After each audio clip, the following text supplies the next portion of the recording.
Welcome to Below the 49th, my perspective on my neighbor to the south, below the 49th. I'm Michael Charbon. Today's title, A Profound Post-Pandemic. Today, realistically, one can forecast that the pandemic will last into 2021.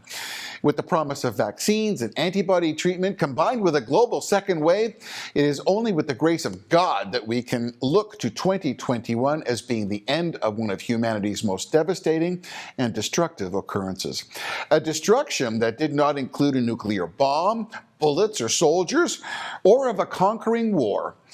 It was an airborne disease that spread voraciously through the globe that killed over 1 million souls. You know, the word normal is ambiguous, a word that's very personal and unique for each and every one of us. Truth be told, normal has changed for all of us. Humanity was forced to fundamentally restructure day-to-day life, how we live, work, eat, shop, travel, learn, holidays, worship, and spend our time. With any struggle in life's darkest hours, we thankfully realize that inevitably it will end. And in the ashes of despair, the departure of the pandemic will reveal to the humanity of this world a new normal, a reset, and maybe, just maybe, some reverence and empathy. For the record here, straight up, I'm not going to go religious on you here. This is not about religion. What it is to do with is something personal, a real personal message between you and I. My father once said, when you look at yourself in a mirror, you can't lie because you're looking and talking and facing your inner self. It is my hope that this missive will trigger questions, thoughts, emotions, and actions in each of our inner selves when we reflect back on COVID 2020. I will admit, in writing this little piece, it has for me. So it begs the question, what have we collectively as a human race learned in 2020? And then personally, I mean you and I, what are our lessons? What are the things that we've learned from these deep and lasting scars that the pandemic left that we will take forward? What will you do differently because of what you experienced in COVID 2020? You know, the consequences of the pandemic affect each and every one of us in a profoundly different way. Some with more devastating outcomes than others, with the loss of loved ones or the crushing heartbreak of the destruction of a business that was built over years, a livelihood, or a way of a comfortable life, or the loss of a home or shelter. Previous to the pandemic, for many, we existed with the trials and trivial occurrences of normal. You know, were the simplest of things we took for granted. Some we felt actually entitled to. You know, all aspects of what we each thought was normal and easy and expected. Really, we were falsely secure and naive and not thinking of how it all could come to a crashing end. No one can say that the pandemic has not touched humanity in a very profound way. Collectively and personally, I suggest we each must take those hard, painful lessons learned and pivot. Make a positive, life-changing, and very personal action to move forward together. Will we pause to consider a fallback position? You know, a plan B, an emergency, a life jacket for some would say in case it happens again? In North America, we take grocery stores for granted, filled with produce and items from around the world. There's variety, cleanliness, freshness, the joy and calm to shop and select whimsically just what we want or what we need. Will you remember that shocking shopping trip where the shelves were bare? And you witness the hoarding and the loss of so many simple things you took for granted? Will you remember the searing look in the eyes of others, filled with desperation, panic, and despair, pushing a cart, oblivious to others in a time of emotional calamity? Will you appreciate the tactile strength of a strong handshake with a focused exchange of strong eye contact? When you went like this, how profound will an embrace, a hug from someone without that awkward hesitation? Those uniquely human pleasures we practice without a thought, without a reluctance, or without concern. Will you appreciate the luxury, the searing sensual passion, that human emotion, of a simple kiss?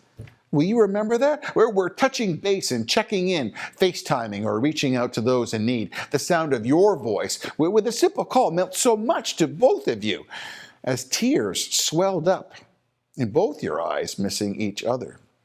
Will you become lethargic and forget to do those important gestures of contact, when the COVID element is gone?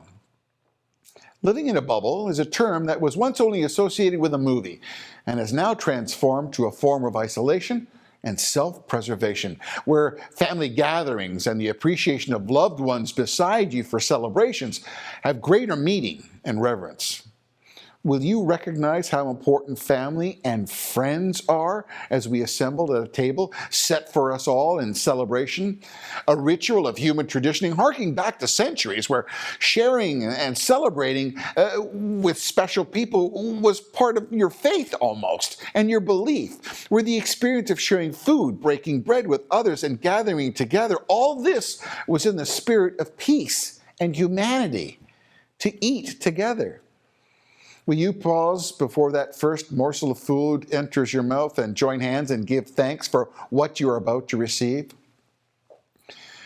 Or will you recognize just how important and fortunate those present at that table mean to you? Will you vocally acknowledge those loved ones that have passed and say aloud that they will always have a seat at your table and in your hearts? Can we each comprehend truly how lucky we are? So imagine a couple who married in the midst of COVID, in that pain and sorrow. Marriage is one of those life's most important times and celebrated for generations by families who unite behind a couple in love, support, and celebration. Where the strength of that couple who let love triumph over adversity and entered into matrimony with positive thoughts of creating a loving family and a positive future are photographed with masks and a close few in attendance. Will you reach out and tell that couple how wonderful it is they were married, how proud you are that they did not let the pandemic stop their determination to celebrate their love? When we interact with angels on earth, they're called frontline heroes. The first responders of medicine, police, fire, and ambulance. Those who drove trucks, stocked shelves, and gave us all those precious life-saving services and vital things our families so needed. Will you tell that person who sacrificed their health and family how much you appreciate them? Just imagine how many celebrations of life will take place for those loved ones who died during the pandemic, where finally families are able to mourn, but more importantly, celebrate a life and put those cherished souls to rest in peace. So many of these people never had that chance to mourn or show their last respect for a life well lived, for a person who meant something to so many that left this earth without due mention. When I hear the words, "Does anyone have any thoughts to offer?" in a ceremony, I stand up. I read my prepared thoughts about that dearly departed person. I'm not afraid, nor should you be. Actually, I feel empowered by the need to tell all those present of the goodness and positive effect this person had on my life and others. We need to stand up, to be heard, and share. It is the best elixir for those grieving can hear in a time of such sorrow. But more importantly, it must be a celebration of life, of accomplishments, and of a lasting, wonderful spirit. One of the most precious moments you can create when tears are in everyone's eyes is when you recollect a moment so true, so genuine, so them, that it triggers laughter. A celebration of laughter is to show respect, love, and admiration for the person and their spirit. You're celebrating, and by laughing together, we give great comfort. So will you stand up and say something at a celebration of life, not afraid to tell your personal story in celebration and reverence and respect for that person? I hope so. The term "pay it forward" it was made famous in a movie about 20 years ago. The message was to give to another, so they can have a leg up, a benefit from the benevolence and human kindness of a stranger with no expectation of gain. good karma begets good karma. You know, what goes around comes around. Those sayings trigger an emotion of giving to your fellow human to better their station in life with no expectation of anything in return for yourself. So will you make an effort to pay it forward, to give good karma in a moment when you can? So to have a job is to have pride, to earn money, to put food on the table, to support a family, to have a feeling of self-worth. If you suddenly lost your job with no fault of your own, imagine that moment you get your new job or you get rehired. A moment of joy, relief, the luck, and the result of hard work substantiates your value with the reward of pay, money. Currently, for many in the service industry and in the gig industry, like the restaurants, travel, airline, broadcast television, music, live shows, theater, all no fault of their own went from hero to zero. Those who perilously survived on their creativity or valuable service had it all taken away.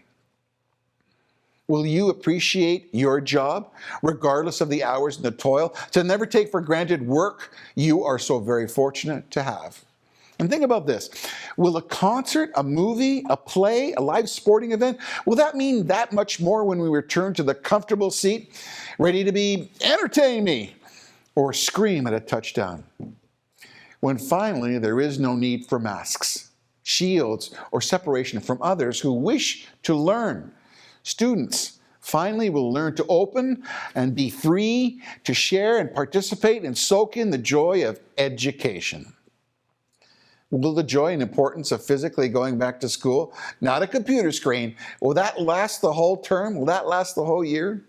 And here's one for you. Can we together appreciate the patience and dedication a teacher must have and acknowledge how important a teacher is, not a TV screen? Humanity must face the poignant reality that life really is on a very thin thread. It's precarious, and we are vulnerable, and that now our individual lives will experience a new normal. And possibly, we may come to the realization that we are all very lucky. Lucky to be alive, lucky to be a survivor, lucky to live where we live. How simple things like children playing without masks to sleepovers and birthday parties all signal a return to the comfortable normal, where a child's joy and innocence of abandonment of everything else is only focused on the happiness and smiles and laughter of this very moment, today, now. So will we take a quiet personal moment to appreciate life in this exact moment, today, now, and moving forward, take a bit more patience and reverence and appreciation and empathy in knowing we are survivors. In 1945, when World War I ended, there was a global thanks for its end. Regardless of winners or losers, the fears of bombs, invasions, mass death, and devastation came to a definitive end. Humanity today does not have that definitive end to the war with COVID. Global economies and the pandemic battle will linger for some time into 2021 and financially well beyond. As we together slowly emerge from a pandemic of monumental proportion, left with deep scars, death, and destruction, will you take this experience and hard life lesson of 2020 and change your ways? Elevate our new personal normal to be better, to consider in totality what we have, and give thanks and try to be better to each other. I hope so, as I, for one, will. As a side note, Luke Combs, award-winning country and western star, he just released an album which is called What You See Ain't Always What You Get. He's got a song called 6 Feet. It really is a great song and kind of speaks to the post here. It's all about the pandemic. Check it out, it's worthy. I'd love for you to subscribe to Below the 49th. If you like this post, I'd really appreciate it that you'd press like and share would also be great. Those actions are really important to Below the 49th and really greatly appreciated. If you leave a comment, I will try to answer each and every one of you as I appreciate your thoughts, good and bad. I thank you for those considerations, and until next time, God bless and please stay safe. I'm Michael A. Charbon for Below the 49th.